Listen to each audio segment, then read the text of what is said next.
The sky over Earth darkened in an instant, as if a storm had swallowed the sun. People looked up, squinting at the enormous shadows stretching across the sky. At first, there was silence, and then whispers turned to screams as realization struck. These were no ordinary clouds. Gargantuan alien ships, the size of entire cities, hovered above Earth's major cities. Sleek and metallic, with rows of blinding lights and sharp, angular designs, the ships exuded an air of unstoppable dominance. Deep within the lead vessel, Emperor Tsorith observed the blue planet below with a look of disdain. His silvered skin shimmered as he gestured to his lieutenants. "Begin the subjugation. This planet will fall, just as all the others have." Back on the ground, the world was in chaos. Governments scrambled to establish communications, but all systems were jammed. From New York to Tokyo, leaders across the globe were paralyzed by the sudden invasion, unsure how to respond to such an advanced, hostile force. Panic broke out in the streets as the Empire's drones descended, scanning the cities, and an eerie broadcast echoed across the globe. In every known language, "Surrender, and your species shall be spared. Resist, and you will face annihilation." Despite the fear and confusion, humanity's fighting spirit flared. Military bases across the globe activated, jets soared into the sky, and resistance forces mobilized. People refused to bow to an alien conqueror, no matter how advanced. In New York City, Special Forces Commander Sarah Chun received the call she had dreaded but always prepared for. She snapped open the emergency file labeled Unidentified Threat Protocol. She and her team had trained for years for scenarios they thought they'd never face, but here they were thrust into humanity's first intergalactic war. "Listen up, team," Sarah called out as her squad geared up. "These invaders think we're an easy target, but they've never faced a fight like this. We're not just defending Earth, we're showing them what humanity stands for." Around her, the faces of her team were a mix of fear and resolve. Weapons in hand, they prepared to face an enemy far beyond their technological understanding. Sarah's voice dropped to a whisper as she looked at them, filled with defiant determination. "Ready?" A united nod, and they moved out, Earth's first line of defense. Sarah's team wasted no time. As the alien drones patrolled the skies, her team darted through the urban jungle, their years of training kicking in. They needed to make a strike, even if it was small. Any hit would show the enemy that Earth would not go quietly. Their first target, an alien command center that had been set up in Central Park, a sprawling web of alien technology pulsing with an eerie green glow. Meanwhile, on the Empire's main vessel, Emperor Tsorith received a report about humanity's first wave of attacks. "They dare to resist?" He sneered. He turned to his elite warriors, the Dres-Korea race engineered for battle, with limbs like steel and reflexes faster than any known species. "Show them the Empire's power. Leave no survivors." As the Dres-Kari were dispatched to Earth's surface, Sarah and her team launched their own assault. They fired rocket-propelled grenades into the alien command center, watching with satisfaction as one of the structures collapsed in a burst of smoke and fire. Alien drones whirred around, scrambling to contain the humans, but Sarah's team was quick, slipping out just as the Dres-Kari arrived. For a brief moment, Sarah locked eyes with a towering Dres-Kari warrior. It was over 7 feet tall, its skin a dark metallic hue, with gleaming, blade-like arms ready to strike. The creature roared and charged, but Sarah was faster, ducking under its blow and firing a shot right between its eyes. The alien staggered, stunned by her speed. Humans were proving to be unpredictable foes, their quick thinking and adaptability throwing the Empire's forces off balance. Across the globe, resistance ignited. Nations that had never cooperated suddenly shared intel, and underground networks spread information about the invaders' weaknesses. Hackers attacked alien data streams, while scientists from around the world collaborated on weapons they had barely dreamed possible. In an isolated lab, a team of physicists activated the solar cannon for the first time, a device capable of harnessing solar energy into a concentrated beam. As the cannon fired, a bolt of radiant light streaked across the sky, hitting one of the Empire's ships and tearing through its hull.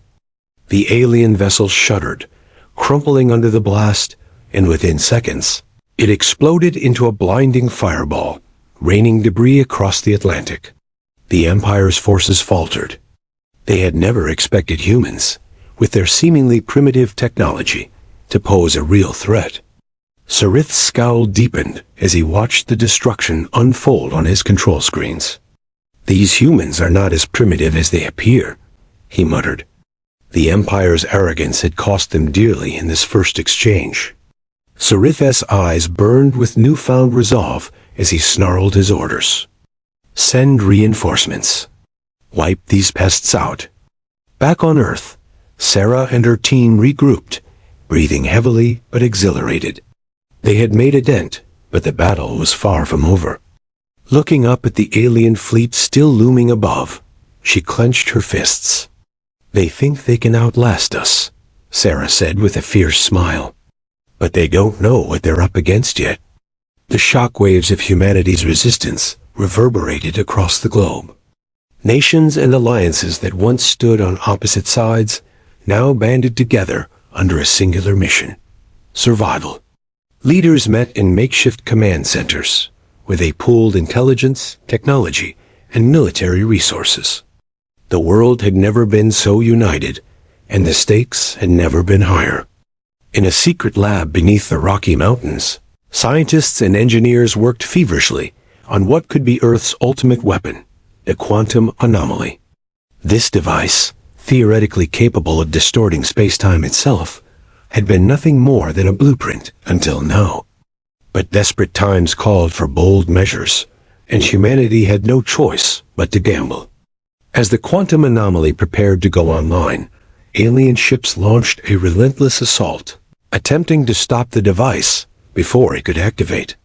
Waves of alien fighters descended, firing plasma bolts and shockwaves that rattled the ground. Sarah and her team were called in as the last line of defense, charged with keeping the scientists safe and ensuring the device went operational. The battle on the ground was intense. Dreskari warriors surged forward, tearing through Earth's defenses, their cold, metallic limbs glinting in the firelight of Earth's fallen defenses. Sarah's team held the line, using every tactic in the book, and some that hadn't even been written. They set traps, rigged explosives, and used guerrilla tactics, drawing the Dreskari into alleyways and buildings where they could outmaneuver and overwhelm them. Finally, with a hum that seemed to resonate with the very fabric of reality, the quantum anomaly activated. A massive ripple of energy surged from the device, creating a distortion field that expanded outward. Alien ships within its range shuddered, their advanced tech suddenly unable to withstand the sheer force of the anomaly. They buckled, twisted, and collapsed in on themselves, imploding one by one. Entire segments of the Empire's fleet vanished, torn apart by the space-time disruption. Emperor Scifi, watching from his command vessel, was aghast. He had never seen anything like this, a race so far behind the Empire technologically, yet capable of such destruction. He knew then that the humans weren't simply fighting for survival. They were intent on winning. The realization sent a chill through him. "Retreat from the quantum anomaly's range," he ordered, his voice steely. "Prepare the psionic matrix. We'll break their will from the inside." Emperor Scifi's next weapon, the psionic matrix, was designed to be a psychological assault on a massive scale.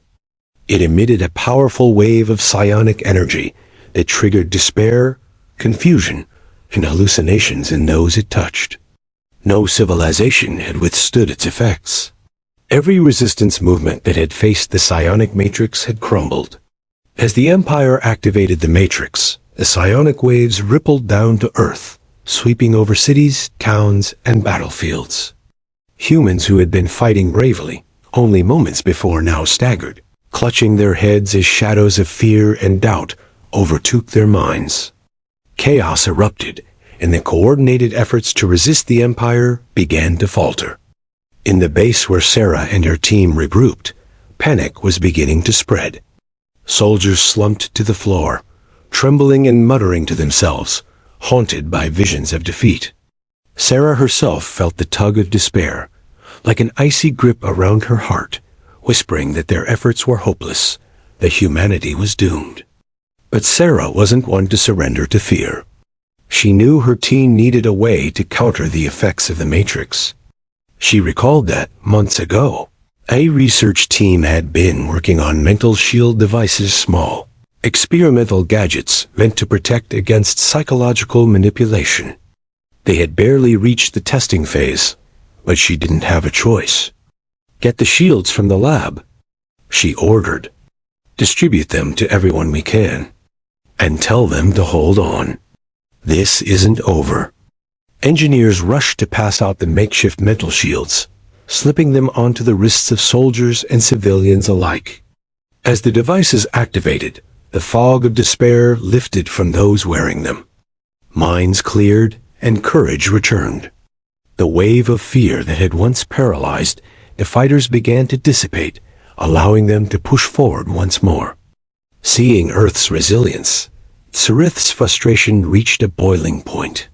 He ordered his forces to mount a final, all-out offensive, sending the rest of his fleet and every available Drezkari warrior down to Earth. Massive ships darkened the skies, unleashing a torrent of firepower upon Earth's forces. But humanity fought back with everything they had. Newly equipped with mental shields, resistance fighters launched a global counteroffensive. From hidden silos and underground bunkers, missile strikes, energy beams, and drones unleashed a storm of attacks on the Empire's forces. Battles raged on every continent as humans reclaimed cities and territories that had been under alien control. The psionic matrix had failed to break Earth's spirit, and the Empire was losing ground. As the tide of the battle turned, the remaining alien fleet in Earth's orbit was thrown into disarray. For the first time in their history, they were facing an enemy that couldn't be subdued, a species that fought not only with technology, but with an unbreakable will. Emperor Sirith, now cornered and furious, activated a last resort weapon, a doomsday device powerful enough to annihilate Earth entirely. The skies above Earth glowed as the last remnants of the Empire's fleet regrouped, battered and desperate. Emperor Torith, seated in the heart of his flagship, stared down at the blue planet below with a grim determination. His last-ditch weapon, the Oblivion Cora device, capable of obliterating an entire planetary system, was now armed and ready. He had no choice left. He would leave Earth in ruins rather than let this primitive race claim victory. But as Torith activated the core, an alert flashed on his screen. Somehow, impossibly, a team of human soldiers had breached his ship's defenses. His internal security systems had been crippled, and his bridge was no longer sealed. Furious, he called for his guards, but it was too late. Sarah Chun and her elite unit had infiltrated the Emperor's warship, fighting their way to the bridge. In the darkened corridors of the alien vessel, Sarah's team moved with purpose, dispatching guards with swift, precise strikes. The ship's labyrinthine structure and strange alien energy fields were challenging, but they pressed on. Sarah's face was set in stone. She knew that the fate of her planet rested on this final mission. When they reached the bridge, they found Sirith standing alone, his cold silvered skin gleaming under the dim lights, his alien eyes locked onto them with an unreadable expression. Despite his fury, he was calm, dangerously so. "You are brave," he admitted, voice reverberating with icy malice. "But you cannot stop me. The Oblivion Core is already armed. Your world will burn." Sarah held her ground, her gaze unwavering. Maybe you've crushed other worlds, but Earth isn't like anything you faced. We don't break. The Emperor smirked, but his confidence was hollow. Sarah could see the cracks in his facade, the tension in his jaw as his empire crumbled around him. She noticed the core's activation panel behind him, glowing red. It was nearly fully charged, but there was still a chance to disarm it. Go, Sarah murmured to her team, signaling for them to spread out. They moved swiftly, splitting up to disable key control points, while Sarah faced Scifi alone. The Emperor drew a blade of dark energy, its edges flickering with alien power, and lunged at her. She parried with her tactical knife, sparks flying as their weapons clashed. The fight was brutal and fast. Scifi moved with deadly precision, each strike carrying the strength of an empire. But Sarah's agility and unrelenting will outmatched him. She ducked, spun, and fought with every ounce of strength she had, finally landing a strike to his shoulder that left him reeling. Meanwhile, her team had reached the core's main console. "We're disabling it, Commander," one of her teammates shouted. As they worked to reroute the power, warning lights flashed, and the core's ominous hum began to fade. With a final desperate move, Scifi launched himself at Sarah, only to meet her blade one last time. He staggered, falling back, defeated. The once mighty Emperor, conqueror of 1,000 worlds, collapsed to the floor, his empire shattered by a race he had dismissed as primitive. As Scifi fell, the core's shutdown sequence completed. The hum died out, and the glow faded, leaving the bridge silent. Sarah and her team breathed a collective sigh of relief. They had done it.